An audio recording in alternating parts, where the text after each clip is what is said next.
Entrepreneurship is the future of Africa. If we must be the giant of Africa like we claim, we must, as a matter of necessity, invest so much in entrepreneurship. I'm purely an academic. 2 first degrees, 6 master's degrees, and 2 PhDs. We need a few settled habits of community that drive enterprise development. I hope all of you, in your work, in your advocacy, will help Nigeria build those institutions, and then prosperity can be the privilege of all of us. I thank you. Can we live here today, reinvent ourselves, reinvent our country, and at the end of the day, guess what?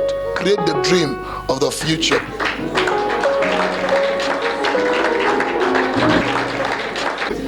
But let's welcome one man.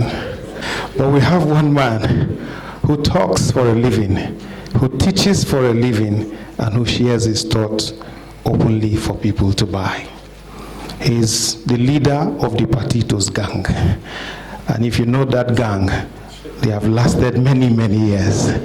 He is a professor of political economy and management, a management expert, the fellow of the Institute of Management Consultants of Nigeria, and a former presidential candidate. He's the founder of the Center for Value and Leadership and the African Democratic Congress. Distinguished guests, ladies and gentlemen, let's welcome our keynote speaker to share from his heart, Professor Patrick Utomi. Please put your hands together for him.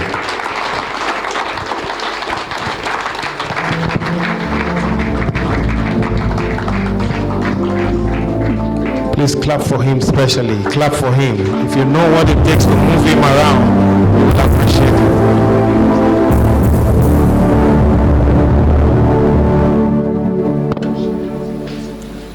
Good morning. Dear friends, I am truly, truly honored to be with you. I know that Nigeria is a country of protocols.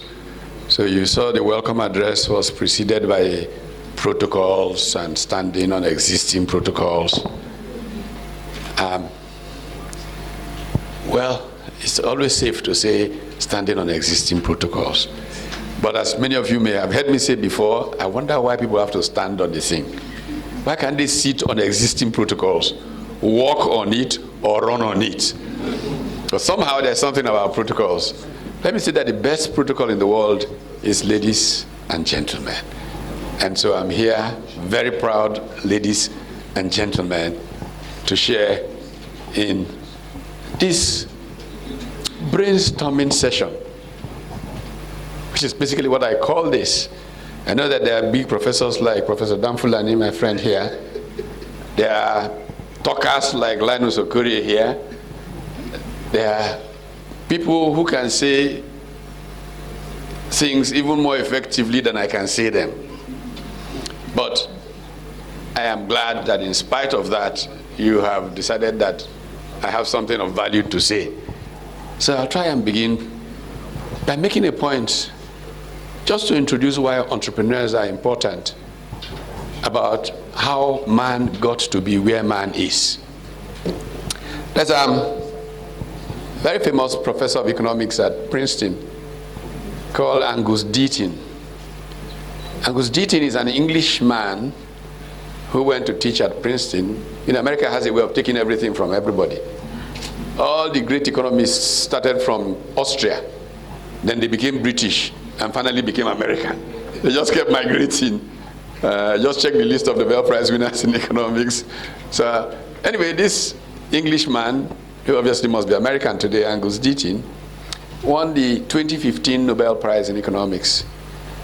And Deaton's, my favorite of Deaton's books is titled The Great Escape. The Great Escape, Health, Wealth, and the Origins of Inequality. Man was originally a creature of misery. To be human was not fancy stuff like air-conditioned environment. It was pure drudgery for millennia. The trajectory through which man traveled to make this possibility of you sitting in this air condition is one that I hope many more young people will try to learn about. It will give a perspective As some of you may know, and I don't know how well most of you know, man started his journey in Africa. So the first humans were Africans. And then migration began to take place. Some of them who migrated north, the weather was such so that the body chemistry began to change and they lost pigmentation. And today we call them white. But this is where they started. And they moved up there. Maybe the vicissitudes of cold made them work harder at certain kinds of things. But civilization, as man knows it today, did not start in Europe. It started in what is called the Fertile Crescent, through Egypt, Mesopotamia, where you have Iran, Iraq, and all those people today. That's where man's civilization really began to explode. And how did man really begin this journey? He moved from being the hunter, I catch, I chop, to trying to domesticate some of those beasts and began to farm. This process brought man some miseries, like some of the disease that man, so that these animals had. As man began to try and make that animal sheep that he can then kill, roast and eat, the disease infected man. And so through human history, you had these great disease plagues that wiped out. You have heard of the Black Plague in Europe and all of those. Now, part of what happened, I'll tell you this story because many of you may not understand the whole COVID thing and its implications for history. Those plagues led man to dying in great numbers. However, invariably man developed immunity. What they refer to during this COVID thing as herd immunity. Now, most of you may have heard history written in terms of European supremacy. How Cortez arrived in Mexico with a couple of hundred people and defeated millions of these great warrior Aztecs. If you believe that, then you can watch the film Superman and believe that a man can fly. But that's a nonsense that sometimes history comes out as. What simply happened was that these Europeans who had developed herd immunity from the death of many of their compatriots, when they arrived in Latin America and these warrior Aztecs welcomed them, the disease transfer wiped out 90% of the population. And that's how Europe conquered the Americans. Health. And if you want to read some more about this and understand it better, you read a man called Jared Diamond. Jared Diamond has written a number of remarkable books, one of which is titled Gems, Guns, and Steel. And it tells the story of the evolution of human civilization in this kind of manner. In more recent iterations of this effort to understand how man got to where he is, a British historian who's written a lot about money does a remarkable job of this. His name is Neil Ferguson. Neil Ferguson has written a book that's titled Civilization. It was first published as Civilization, the West versus the Rest, how the West came to dominate our age.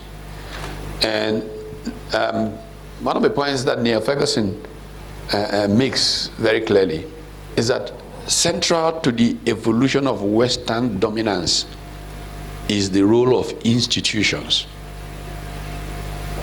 Economic strength. In another development of that book, the subtitle was changed from The West versus the Rest to the 6 killer apps of Western power. These 6 killer things that made the West very strong. And one of those killer apps, of course, is the evolution of entrepreneurship. and institutions that support it. But giving even more punch to that understanding is the work of two University of Chicago Graduate School of Business professors called Raghuram Rajan and Luigi Zingales. And they have written the book that has a really upward title, Saving Capitalism from the Capitalists. The greatest danger to capitalist development are today's successful capitalists. Did you hear me? The greatest danger to capitalist development are today's successful capitalists. It's natural. You have become rich. You want to close the door for others not to follow. And because you have become rich, you are the one who has dinner with the governor, lunch with the president, and you can use that contact, that power, to say to the president that everything new that can make you greater is dangerous. And the president may make laws that will prevent those new things from emerging. And that is why another Austrian economist who became British and then American wrote the remarkable set of books in which the central thesis is what is called creative destruction. He too was a Nobel Prize winner in economics. Joseph Schumpeter. Schumpeter's concept of creative destruction is that capitalist progress takes place when you creatively destroy yesterday's superior value. I'll give you a small idea of what that is. Somebody, in those days, how did we used to communicate? We used the feather, dipped it in ink, and we wrote things. You know, I don't know, your time has changed. In my time, one of the first things they used to know whether you're going to make progress is your handwriting. They had classes in handwriting. I'm sure you don't have those anymore. Nobody handwrites anymore. So that thing you've written, it will be written on a scroll back in those days. Then you roll around the scroll. Maybe you find a bird, intelligent bird, tie it to the bird, it flies to that other person's and drops this scroll. And then, of course, the printing press got invented. Gutenberg changed the way we communicate because we could now print. And then somebody came up with this extraordinary thing called the typewriter. Wow. Sit down. Ba, ba, ba, ba, ba, boo, boo. Ba, ba, ba, ba, ba, boo, boo. At the end of this thing, your muscles have seen a thing or two. And then suddenly somebody comes up with something that you'll be typing, the thing is changing, going to the next page. In the Papa Boo Boo era, you make mistake. What do? Tipex. You see, it has been around for a long time. People don't know that anymore. You go and get the Tipex and then you put, and the thing looks a little untidy. Now you just type, yes. The thing just wipes itself out. Each of these advances were revolutionary. But we won't be here if this new one did not destroy the old one. That's why it's called creative destruction. That is how capitalist progress takes place. But the powerful Olivetti typewriter entrepreneurs, the powerful inventors of the Olympia, will not allow usually a small guy who has no money or anything, who has come up with a good idea that could become the laptop that displaces the Olivetti typewriter, will not allow that person to thrive. They will do everything within their power to prevent that new idea from going anywhere. And so Raghu Rajan and Luigi Zingales are completely correct in saying that the future of the world depends on saving capitalism from the capitalists. In fact, one of the great entrepreneurs of our time the founder of what in his time was considered the greatest company in the world, IBM.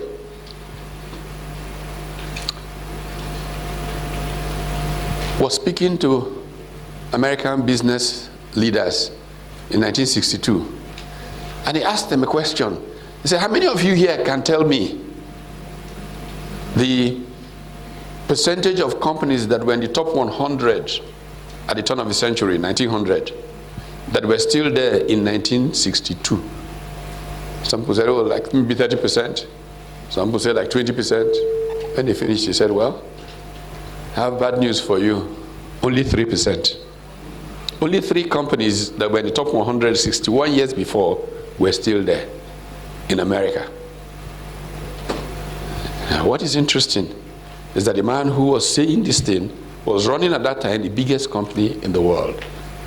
Less than 20 years later, literally, that great big blue was almost going under. IBM, with all its power, saw some small emerging tech companies beginning to make it a dinosaur. In fact, a young man called Bill Gates, who tried so hard to see a vice president of IBM for many years, had broken through, and the company he founded had a higher market capitalization than IBM. But what is even more important is at the time he was making that speech in 1962, a bushman in the backwoods of Arkansas, and can there be any good out of Arkansas if you take Bill Clinton as good or not good? Can any good come from Arkansas? But a bushman in the backwoods of Arkansas was founding a retail company, which we have all now come to know as Walmart. And one of those top 3 companies that were still there in 1961 from 1900 was a retail company called Sears Roebuck. The Sears Tower, their corporate headquarters in Chicago, was the tallest building in the world. When I first got to the US to go to grad school in 1978, I was climbing the stairs and I was humming the Sears commercial. Sears, Sears, where America shops. And one professor said to me, oh boy, they got you already. That great company, that bushman in Arkansas that was starting a company, which we all know as Walmart, had made Sears Roebuck ancient history. That is the dynamic of capitalism. It's about creative destruction. It takes smart, visionary people who can see a tomorrow that is different from and better than today, and translate that vision into the new reality. It's about solving problems. And as we solve those problems, we create wealth, we create jobs. And in this job creation cycle, some of the biggest threats, like we say, are today's successful companies. What makes it possible for the new great ideas young person who has no godfather, who has no banks, won't even talk to him, to be in a position to take that great new idea and make it the new value? This is really the subject that Raghuram Rajan and Luigi Zingales discussed in the book, Saving Capitalism from the Capitalists. And it goes back to the same story I was telling about Neil Ferguson and the 6 killer apps of Western power. Institutions. How do we build institutions that help upcoming entrepreneurs overcome the power that is weighed against them? Because that is the major problem many times. They argue in that book that nowhere else on earth is it as possible for a young person with a good idea to break down the wall against a huge, successful enterprise as it is in the United States of America. In poor countries, it's even much worse. And so a company can remain dominant for a very long period of time, whereas America's top companies are essentially being brought down every day by small, smart people. And these institutions that enable that to happen have evolved, sometimes as a result of judicial activism. In fact, in that book, Raghurajan and Luigi Zingales celebrate a U.S. Supreme Court justice called Charles Brandeis. That a series of judgments from him created the atmosphere where it is possible that you as a young graduate, just because of the quality of your degree, say you are an MBA out of Kellogg or Wharton or the Harvard Business School, you can actually walk into what is called a search fund. How many of you have ever heard of a search fund? Most people haven't. But it's a normal in America. You can walk to a search fund and say that you want to search for a business that you can take over and create more value around. You have no collateral, you have nothing, but because you have a Wharton MBA, they might give you $100,000 to use, they don't know what you want to do, to use to search for a business that you can turn around because you have a Wharton MBA. How do they build a search fund? Well, you have doctors who earn $500,000 a year and stuff like that. You have a list of them, maybe 2,000 of such doctors. I mean, if they lose money, of course, nobody wants to lose money. But if you earn $500,000 a year, if you lose $5,000 or $10,000, your world will end, right?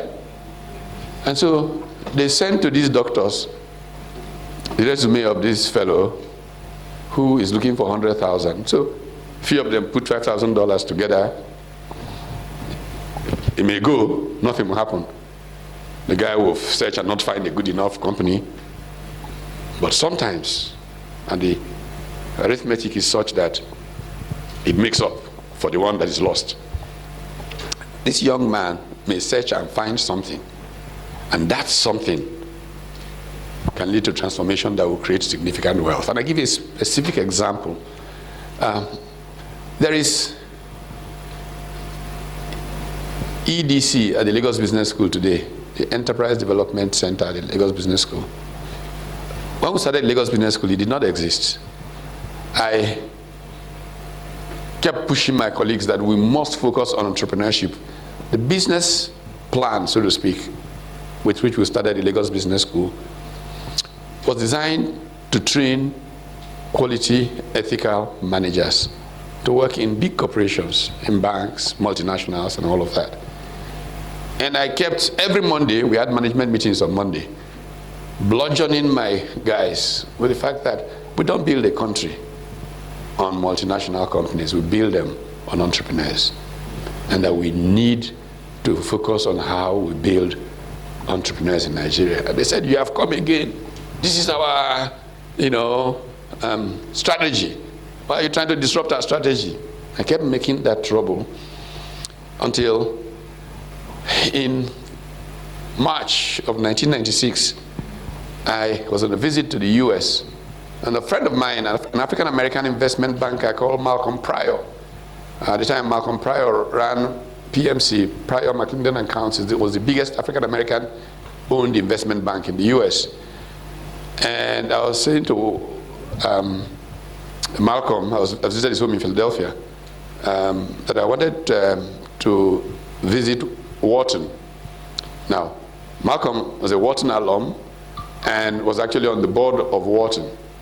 So he said, he called up the dean, and so Malcolm and I go off to see the dean at Wharton. So I said to the dean that I have two things I'd really like to find out from you. One is, as you know, Wharton is the most famous finance school in the world. That's their strength. Actually, I'm very proud that I have a daughter there right now.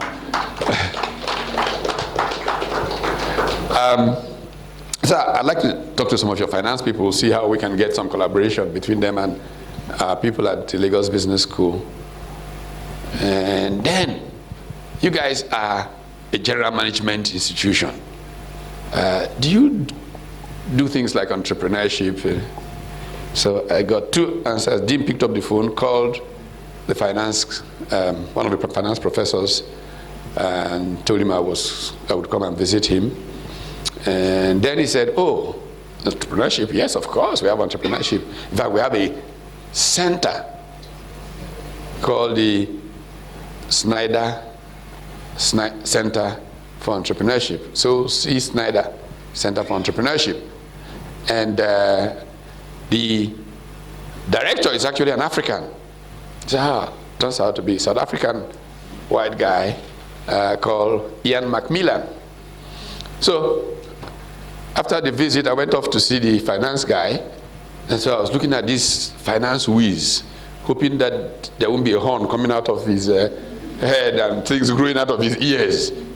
And I entered the room, and the guy says, man, you're from Nigeria? Do you dig fella?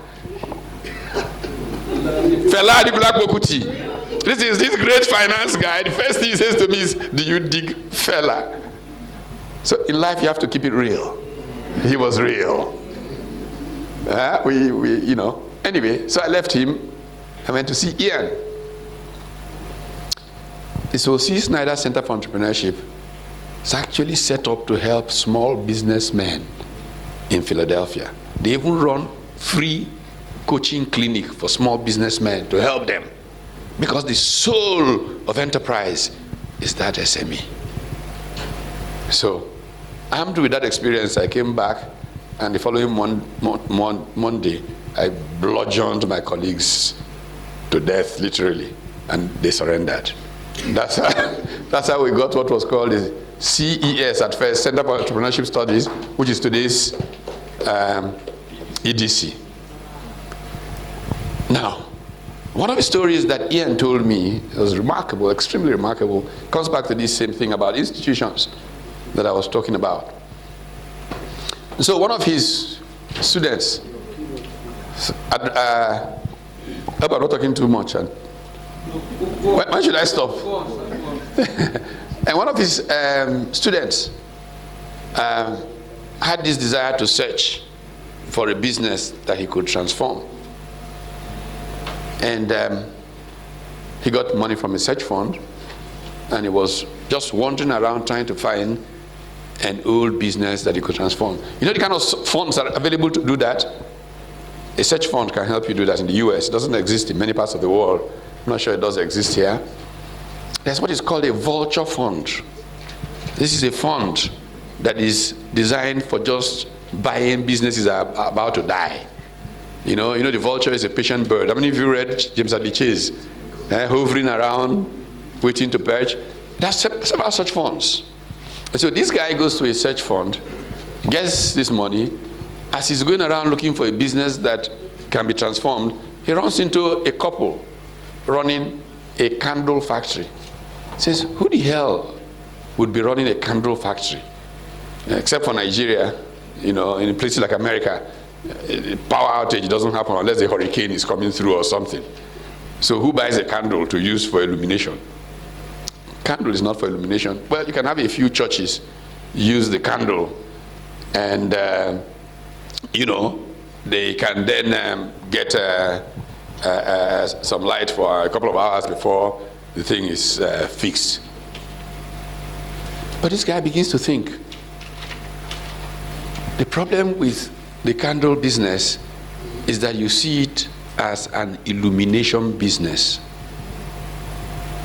But you could take the same factory, but not see it as illumination, but see it as a mood business. So he came back and wrote a business plan. He says to the mom and pop, would you like to sell the factory? He said, hey, anybody who give us anything, we inherited it from our parents. We just don't know what else to do. If we can just get some small money, 5 million, we will just quickly go and buy a condo in Florida and start going on boats. What is this thing they go on? Cruises. Yeah, so he goes back to the same people, and those doctors that brought $5,000 for him to go and search. Here's my business plan. This candle factory is now in the mood business. It has left the illumination business. And what does he do? He writes a business plan in which he takes the same candle, makes it smell nicer, packs it a little nicer, and goes to retail outlets and makes a special deal with them. This thing used to sell for 30 cents as candle, but this is Valentine mood pack. It sells for 9.99 cents. If you sell it, you keep 50%. Say, we keep 50%. Point of sale. Please, as Valentine Day is coming, move everything from that counter. Just put this Valentine mood pack. You see, the woman, as Valentine Day is approaching, loses all rationality. All she thinks of is that moment with her husband. And so she pays $9.99 for a candle of 20 cents. This guy, in 3 years, takes that company he paid $5 million for to nearly $2 billion venture. And all of those doctors that gave him the new $25,000 become multimillionaires. This is entrepreneurship. Value creation. And value creation does not mean invention. It means essentially finding value for people. And so my challenge to you today is, how are you going to create the value that stops Nigeria from being the poverty capital of the world? In a country extraordinarily endowed. I came in from the United States just about 48 hours ago. Spent some time with a number of Nigerian doctors. And one of the jokes, I gave a talk there. You know that 70% of all doctors of color in America are Nigerian. 70%. In truth and indeed, the new statistic suggests that as a nationality group, Nigerians are the wealthiest people in North America. Because these doctors that were trained for free in UCH and Unilag are now earning $500,000 a year. I met with one of them, the one who made a little news, because his classmate, who was now dean in Ibadan, called him up, Philip Oswa, called him up and said, we're doing an endowment fund. He said, send them $1 million. I met him. He's the CEO of a big hospital group. His office is in the Bronx in New York. I was probably already a professor when the boy was in UCH. And there's where he is in America. The point is that this country can be one of the wealthiest nations on earth if we can build institutions that support entrepreneurship. If we can have leaders that understand beyond their nose that they can share some things and recognize that they can bake a huge pile, big cakes that everybody can be well off in.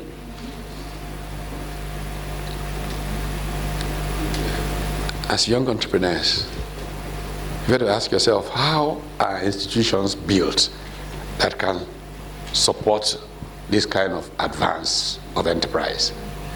Well, I give you a small idea of how institutions are built. One of my great heroes for a long time, and I had the great pleasure of meeting him. I was on sabbatical at the Harvard Business School in 1996, 1997. And he was on sabbatical at Stanford, at the Hoover Institution.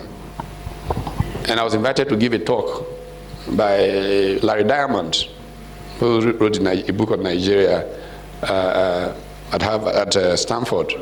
Huh? This house has fallen, Larry Diamond. No, not that this house has fallen. That's Carl Mayer. This house has fallen midnight in Nigeria. But Larry Diamond wrote about politics in Nigeria.